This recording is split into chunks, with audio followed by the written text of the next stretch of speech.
அங்க இருக்கிற ஒரு பொண்ணு எப்படி ஒரு வழி இருக்கு, இத செய்ய பணம் சம்பாதிச்சிடலான்னு வழிய சொல்லிருக்கோம்.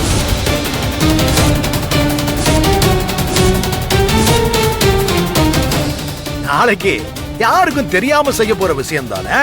செஞ்சா என்னன்னு பணம் வருதேன்னு இவளும் சம்மதிச்சிருப்பா.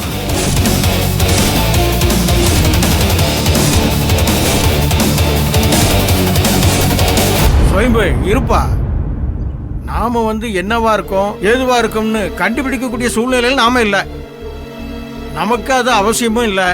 மேலும் மேலும் அவங்க மேல சேர்த்த வாரி இறைக்கிறது முக்கியமும் இல்ல. இப்ப இந்த பிரச்சனைக்கு பஞ்சாயத்து என்ன தீர்ப்பு சொல்ல போகுது? தனியா தீர்ப்பு சொல்றதுக்கு என்ன இருக்கு?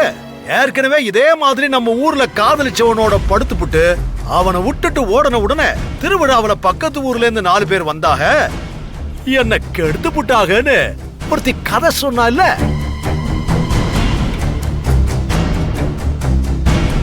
பொய் சொல்லி 4 பேர் மேல பழிய போட பார்த்தா இல்ல.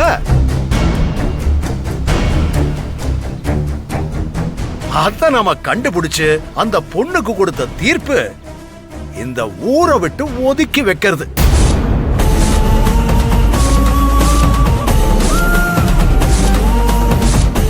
அன்னைக்கு அந்த பொண்ணுக்கு கொடுத்த தீர்ப்புதான் இன்னைக்கு ஆனந்திக்கு கொடுக்க போறேன். இந்த ஊரு ஆனந்திய ஒதுக்கி வைக்குது.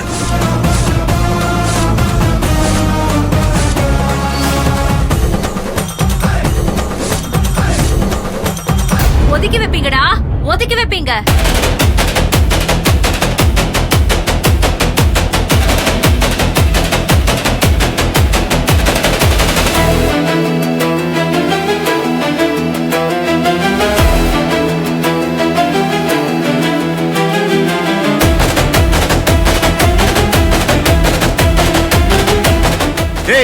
நீ எதுக்கு இங்க வந்திருக்க?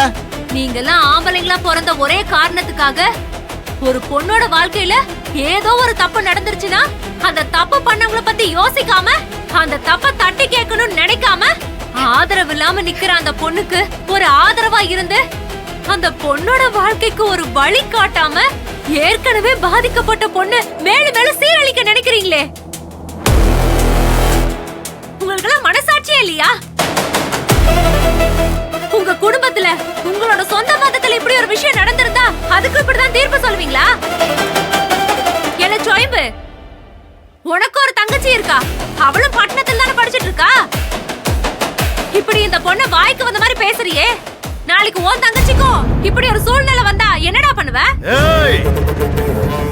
நீயா இப்படி எல்லாம் பேசுற? அப்ப நீ பைத்தியம் இல்லையா? தெளிவா தான் இருக்கியா? நான் தெளிவா தான்டா இருக்கேன். என்ன பைத்தியமாக்குறதே நீதானடா. என் ஒருத்தி வாழ்க்கையை சீரழிச்சது போதும். அந்த பொண்ணு பாவம்யா. அவளோட வாழ்க்கையை அழிச்சிடாதீங்க. ஏய், உன்னை இந்த ஊர் எல்லையில வாழ விட்டது உன் வாழ்வாதாரத்துக்கு தான், பஞ்சாயத்துல நாட்டாம பண்றதுக்காக இல்ல. நீ எல்லாம் இந்த ஊர்ல ஒரு ஆளே இல்ல. வாடே, வா வா. ஏய், கூட்டு போங்கடா அவள. ஏய், இத கூட்டு போங்கடா. வா, ஏய், வாங்க. வா.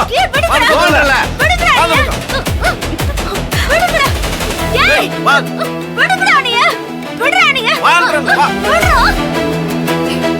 யாரு வந்து இவங்களுக்காக பேசினாலும் பஞ்சாயத்து சொல்ற தீர்ப்பு தான் இறுதியானது.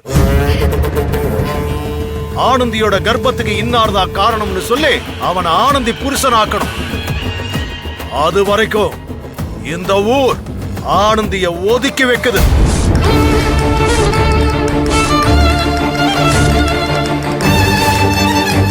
இதுதான் தீர்ப்பு.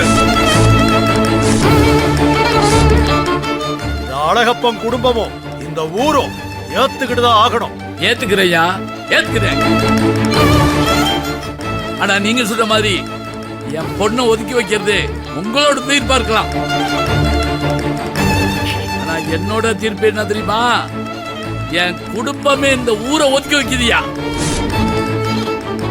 நீ கொடுக்கிற தீர்ப்பு இல்லையா, நான் இந்த ஊர் கொடுக்கிற தீர்ப்பு.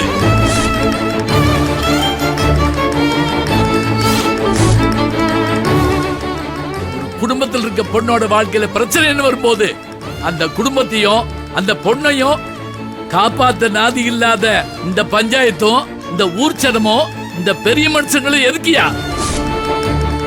நாங்க இப்படி ஒரு ஊர்ல வாழவே விருப்பப்படல.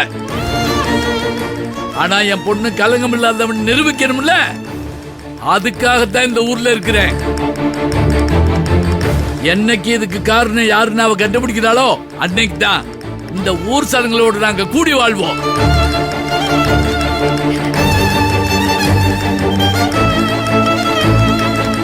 அது வரைக்கும் எங்களுக்கு இந்த ஊர் சனத்துக்கு எந்த ஒட்டுறவும் கிடையாது. சரியான தீர்ப்புதே. இதையே தான் நானும் சொல்லலாம்னு நினைச்சேன். ஆனா நான் சொல்லிருந்தா உன் குடும்பத்து மேல இருக்கிற கோவத்துல பகையில நான் சொல்லிட்டேன்னு நீ சொல்லிருப்ப. ஆனா இப்போ அந்த தீர்ப்ப நீயே சொல்லிட்ட. நீ ரோசக்காரன்னு நிரூபிச்சிட்டயா. முடிஞ்சா பொண்ணு உத்தமின்னு நிரூபிச்சு காட்ட சொல்லு.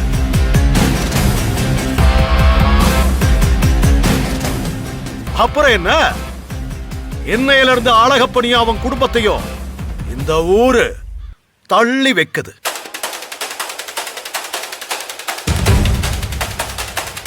இவங்க கிட்ட யாரு எந்த சகவாசமும் வச்சுக்க கூடாது.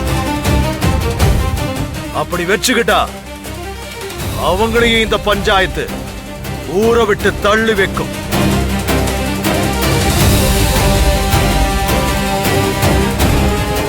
பஞ்சாயத்து முடிஞ்சு போச்சு, சாப கலையலாம்.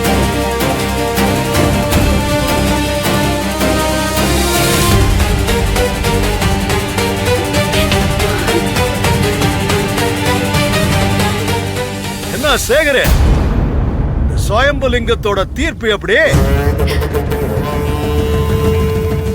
அழகப்பனோட 2 பொண்ணுங்க மாதிரி சூப்பர்ண்ணே.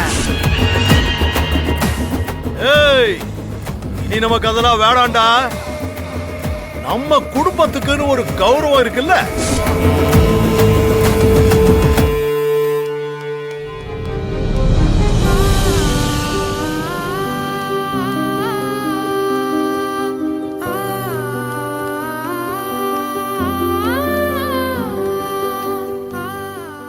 மாமா, நீங்க இந்த ஊரை பத்தில எதுவும் கவலைப்படாதீங்க மாமா.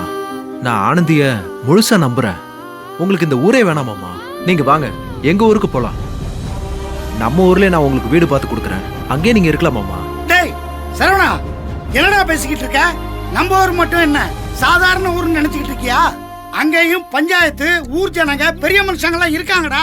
இந்த மாதிரி ஒரு சூழ்நிலைன்னு அவங்களுக்கு தெரிய வந்தா அப்புறம் நமக்கு பிரச்சனை ஆயிருண்டா.